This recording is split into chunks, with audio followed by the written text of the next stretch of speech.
Welcome in, Geico Outkick Studios. We bring in my compatriot on Fox Bet Live, born as Lock It In.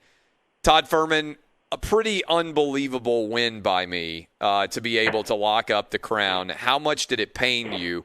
Just because basically Carson Wentz collapsing killed you and Cousin Sal's gambling weekend, and the Eagles were pretty much just a dumpster fire of a performance by them. You know, you're going to get me out of bed to pick on me this early in the morning. My connection's already starting to fail. I think I'm going to have to roll over and grab myself a cup of coffee. Hey, you went out there, you started your week on a high note with the Titans on Monday Night Football. You rolled it through the weekend. But I'll say that was just kind of a microcosm of my gambling weekend in general. Found a way to lose a 1-30 favorite in the Tour de France because he didn't show up for the Why did you even bet a 1-30 favorite? Well, he wasn't 1-30 when I bet him. I bet him before the tour started at 5-1. Oh, okay. His live odds were 1-30. Oh, okay. Sorry. I'm not taking 1-30. I thought that when you sent that text, I was like, I remember looking at it and being like, oh, sorry, I didn't even pay attention to it, and I just kept moving on because you said I thought that was a live line, and I was like, what in the world? Because that's a Sal. No. I thought you had it on like a money line parlay of some sort. No, we weren't going that depth. And then Saturday night, of course, I bet Kyle Busch in a head-to-head against Kevin Harvick. He finishes second. Harvick wins the race. And then Matthew Which, Wolff, by the way, for people who don't pay attention to your NASCAR bets, your ability to bet and lose by like one position in a NASCAR race is without parallel over the last year or so.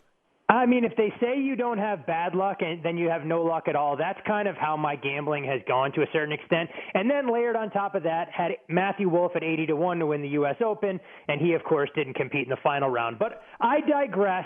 I'm going to be thrilled a few short hours from now to see you don the white jacket. But what America wants to know, Clay, will you finally use your free future on Fox Bet Live to bet your beloved Titans and put your money where your mouth is? You know, I got to be honest with you. We were talking earlier in the show about 2-0 teams and which ones are like, hey, this is a legit 2-0. And I know you like to look behind the box score and everything else, so I'm kind of curious for you. We were just talking about Sunday Night Football. I think it's fair to say the Patriots and the Seahawks are pretty good, you know, even with all the different issues that the Patriots have had. They haven't fallen off the radar as much as some Patriot haters might have hoped that they would, right? And Russell Wilson being used more, all those things. Those guys are pretty good. But I said of the other, you know, the 2-0 teams that stood out so far in terms of just dominating, the Packers, I mean, have been dominant so far. 40 points plus 2 straight weeks. The Rams, I mean, I think you have to give them credit now for the way that they performed. And maybe the NFC East is just not very good, but we'll see exactly what's going on there. The Cardinals, I mean, Kyler Murray is electric to watch. I mean, just unbelievable. The Ravens are 2-0. And the Chiefs, I mean, it seems kind of like they're going through the motions, and I wonder if they're going to become the new Patriots who, like, hey, in September and October, they're not that good, and then they just kind of hit the gas. But I'm not that sold on the Bears. I'm not that sold on the Steelers. I'm not that sold on the Bills, and I'm not that sold on the Titans yet. How would you assess the overall dominance of the 2-0 teams that you've seen? Well, I think when you talk about some of the low-hanging fruit out there, we have nothing to worry about with Kansas City. There's no doubt in my mind that Andy Reid is trying to figure out exactly what he has. He's going to try and play with his new toys, get them aligned for a run. Kansas City won't ultimately be defined this year by what they do during the regular season. You mentioned the Ravens. This is a team that looks like they're playing angry early on as the remnants of that loss against the Titans still linger. We'll, of course, get a better indication a week from today how far they've come when they take on Kansas City in the game of the week in Monday Night Football.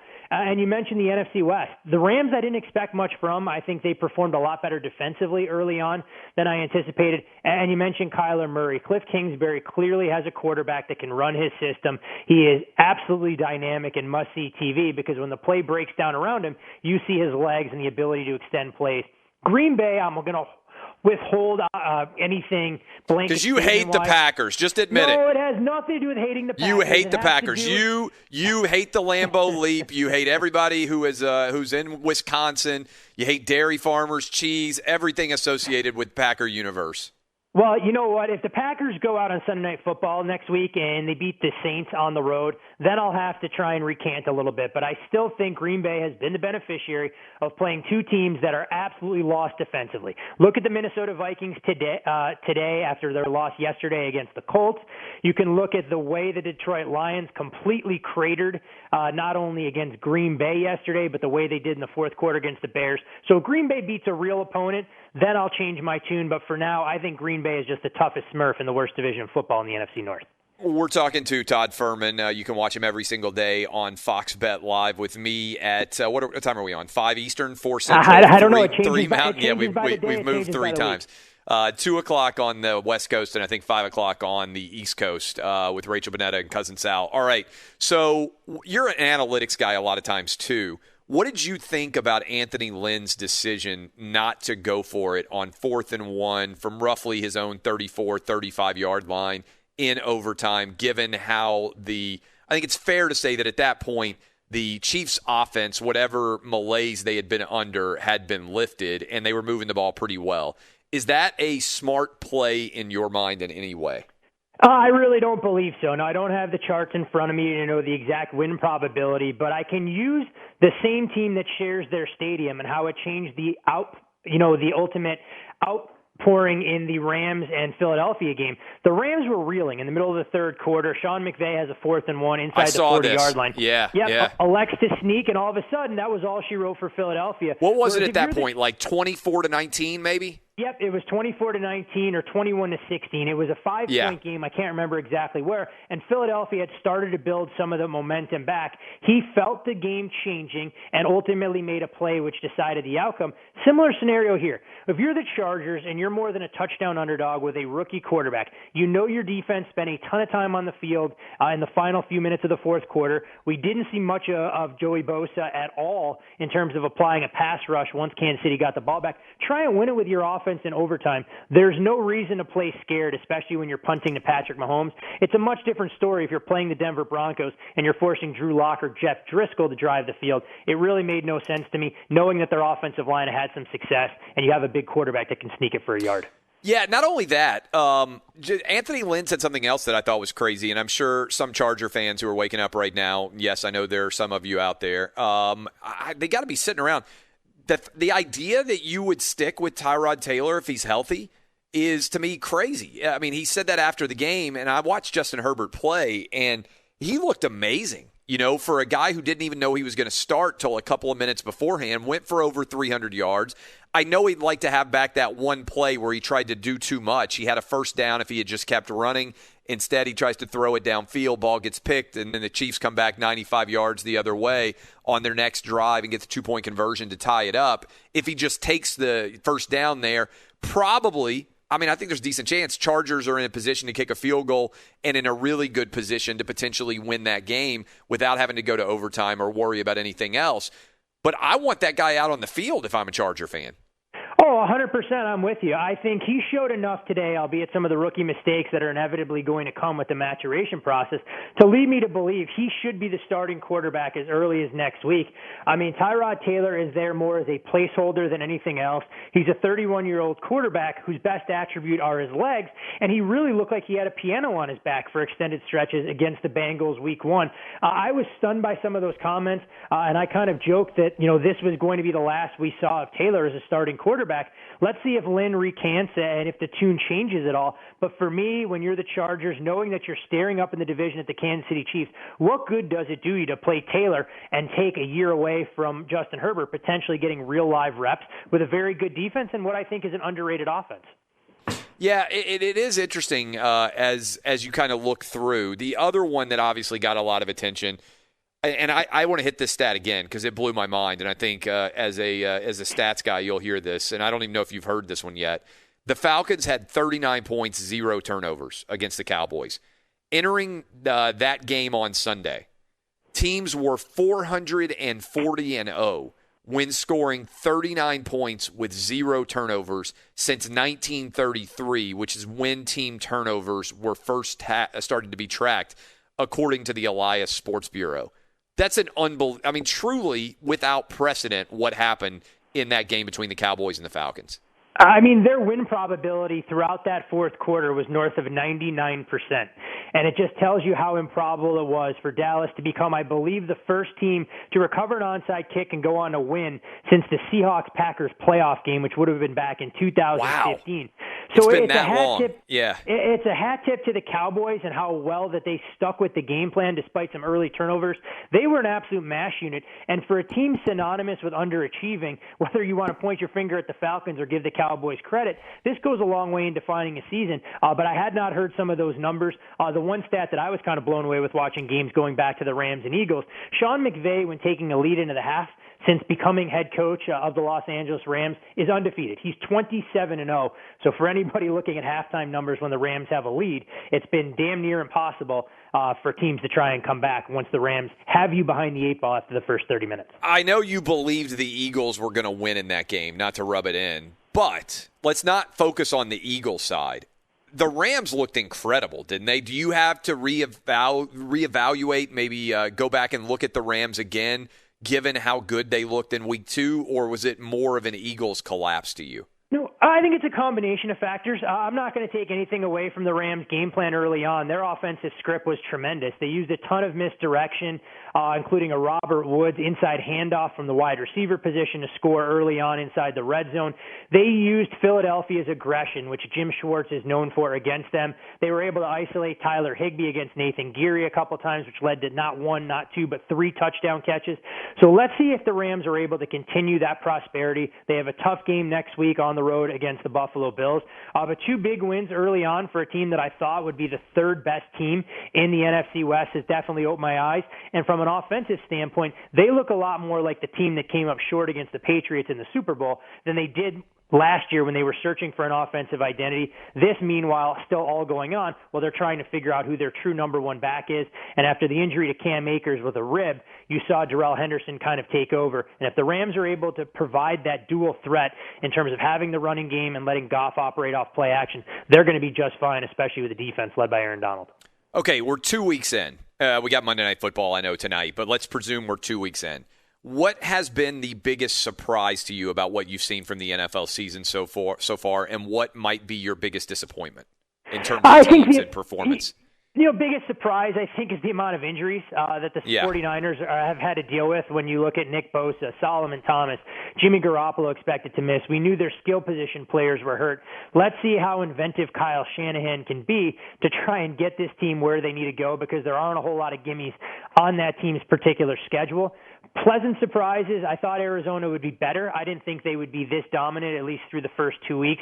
We'll see how those wins against Washington and San Francisco ultimately stand up over time.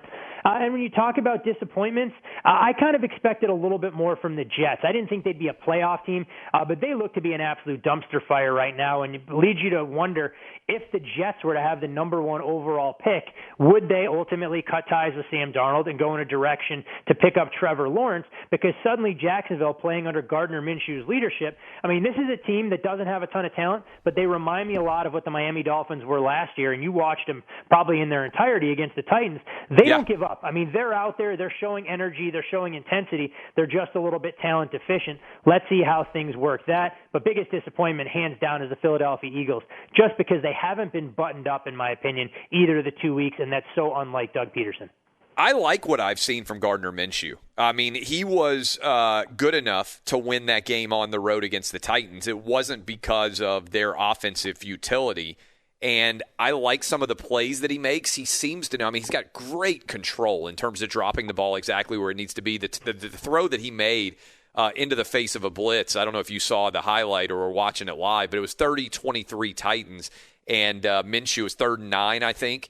And the Titans brought a blitz, and he stepped right into the face of the blitz and just dropped a dime into, I think it was his back, out of the backfield for a touchdown down the right sideline into the end zone. I mean, it was perfect defense. He was well played, well covered. He couldn't have dropped it in any more perfect.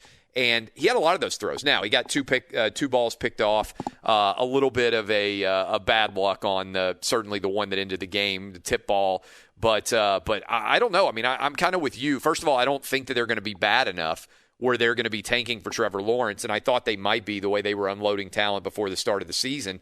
And it would be a heck of a decision for the Jets to decide to give up on Sam Darnold already, but I don't know. I mean, but both he and Baker Mayfield have not shown me enough. Like, I liked what I saw from Justin Herbert as a young guy. I loved what I saw from Joe Burrow on Thursday night. I'm not sold on Baker, and I'm not sold on Sam Darnold right now. I think Baker right now is in the right system. Baker is never going to be a quarterback who can go out there and win football games entirely on his own. We've seen Kirk Cousins without Kevin Stefanski there in the 8 of a ground game really struggle through 2 games in Minnesota. And I think Baker is more or less the same quarterback, where if Cleveland can run the ball as effectively as they did on Thursday night, it's going to make Baker's job that much easier. But Sam Darnold's going to be a much different case, because we saw the Arizona Cardinals go, hey, Josh Rosen isn't our guy after just one season, and it's already paying dividends in season 2 with Kyler Murray. When you have a quarterback with the talent of Trevor Lawrence, and some of these draft experts out there are calling him the best quarterback prospect since Andrew Luck, it's going to be a very difficult decision if the Jets are 2-14 all of a sudden at the top of the draft. Maybe you ultimately trade Sam Darnold if there's value there. You trade out of the number 1 spot. But I think the Jets need that franchise quarterback. And while it's not all Sam Darnold's fault, maybe a change of scenery will ultimately do the USC product some good. As we know, USC quarterbacks can't win the Super Bowl anyways. Yeah, you told me, by the way, you just mentioned the Minnesota Vikings. Sitting at 0-2, the loss of an offensive coordinator there, it seems to have hurt them in a substantial way. How would you assess them as they go forward? They play against the Titans this weekend, but they're already a couple of games, 2.5 behind, basically, the Green Bay Packers because of the way the season has started. They obviously had a lot of high expectations for Kirk Cousins. The other teams that are 0-2, I mean, I think you kind of would have anticipated. I'll get to the Texans in a minute for you. But how would you assess the Minnesota Vikings right now? Honestly, it doesn't really surprise me at all. I mean, we talked about the Vikings on our Bet the Board podcast. It was a win total under 9 that we gave out because we talked about all the defections on the defensive side of the ball, and we've done it on Fox Bet Live.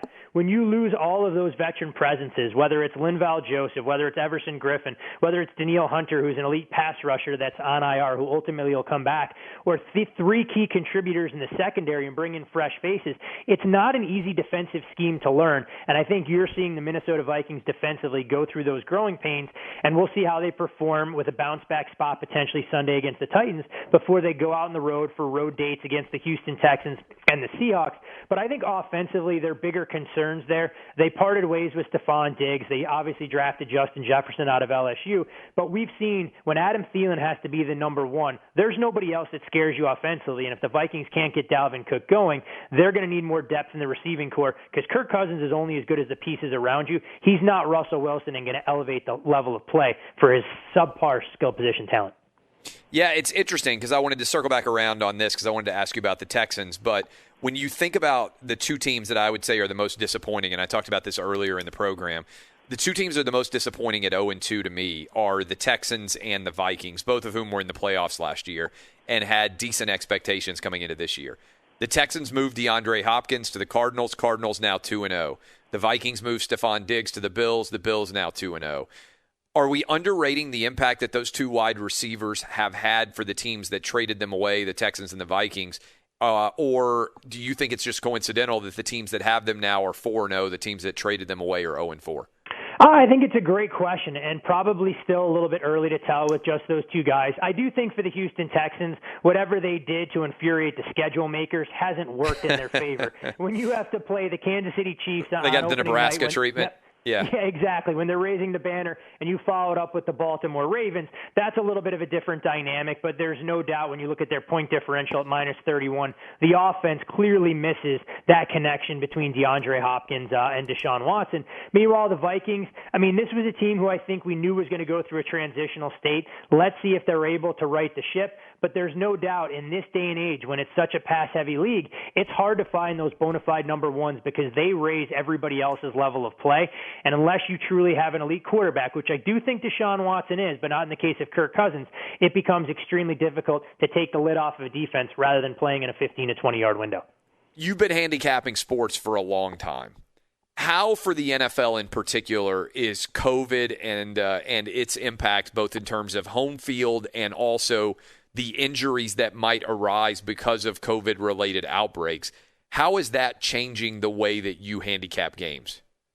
It's changed the dynamic in terms of when I'll actually get down on some of the games. Normally early in the week, if the right opportunity is there, especially in college football, I'm more than happy to try and bet on a Tuesday, hoping things will be status quo as you get towards the weekend. The NFL, we've been a little bit more slow and steady, trying to pay careful attention to injury reports for the off case where somebody pops up and you didn't know they had any sort of injury that was out there. But what I think has been interesting is seeing how high scoring some of these games have been. We knew that the NFL wanted offense. They wanted people watching from a fantasy standpoint and everything else. So I've seen a lot fewer offensive holding calls through the first 2 weeks than normally you would. I think ultimately you'll see a normalization there. You'll see the defense catch up and conditioning as well. But I've been pleasantly surprised with the level of play we've seen from most of these teams through the first 2 weeks. What's going to get interesting is when teams get into that, week 6 to week 10, and they're going into empty buildings, you can't lean on fans to try and bring that energy and intensity. So I think you're going to see a lot of flat spots, and maybe teams that otherwise would be superior talent-wise maybe come up a bit short, especially, too, with teams that are checked out. Once they get down, I can't see a lot of comebacks from teams like the Jets and some of the other bottom feeders that are out there. Watch us later this afternoon. You'll be able to see me in the white jacket and the Hawaiian Titans shirt as I celebrate putting on my crown. The ugliest jacket I've ever seen, and we can only hope that you never get to wear it again after today. You can only hope. The world will hopefully be rooting differently. That's Todd Fuhrman.